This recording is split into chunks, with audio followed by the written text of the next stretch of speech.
Meron ako ipapakita sa inyo. Ito po ay pag-aari ko bago pa man ako pumasok ng seminaryo. So ilang taon ako sa seminaryo? 10, 11, pati yung program. Tapos pare, 17 years. So magsa 30 years na ito.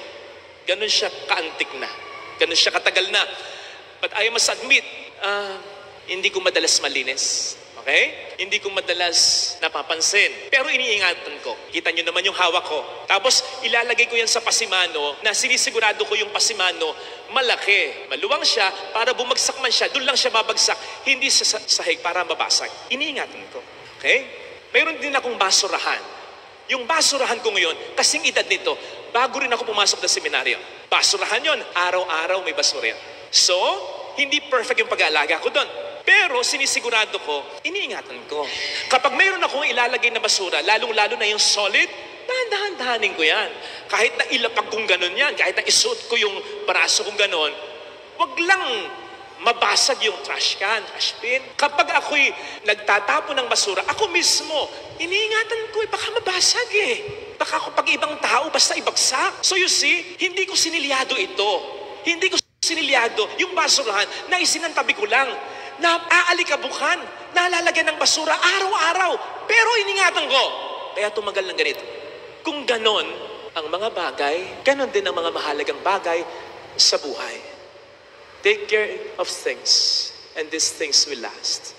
Same thing can be applied in every relation. You see, walang perpektong relasyon kasi walang perpektong tao. So bawat relasyon, marupok, madaling mapuputol, madaling masisira. Ganon ang bawat relasyon, okay?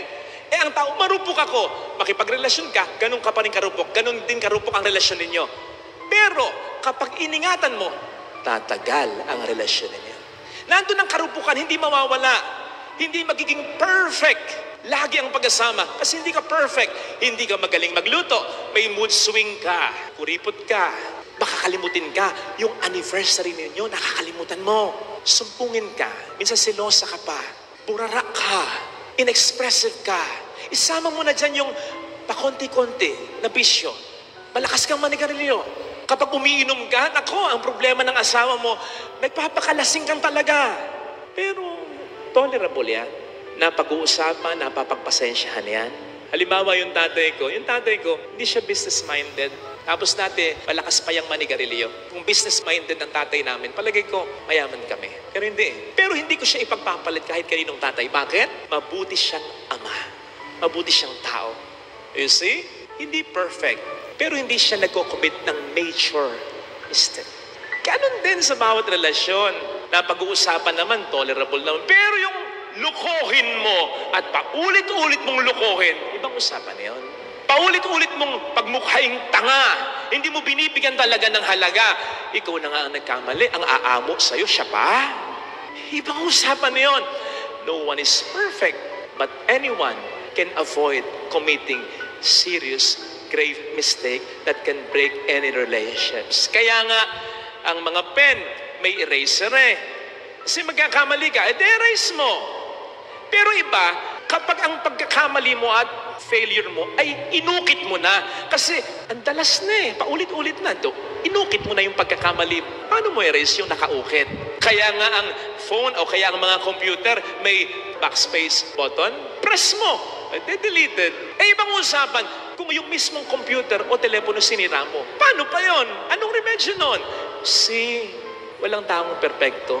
Pero lahat tayo po pwedeng makapag-avoid ng mga pagkakamali at kasalanang seryoso na po pwedeng literally and figuratively ay makamatay ng tao at relasyon natin sa ating kapwa-tao.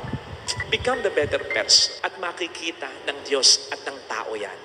Hindi mo kinakailangang ipangalandakan sa anak mo, matino ka kaysa sa asawa mo. Alam naman eh. Hindi mo kinakailangang ipangalandakan sa magulang mo, mas matino ka kaysa, alam naman eh. Lalong-lalo na kung sa kabila ng pagkakamali sa iyo, nagmamahal ka pa rin kahit papaano.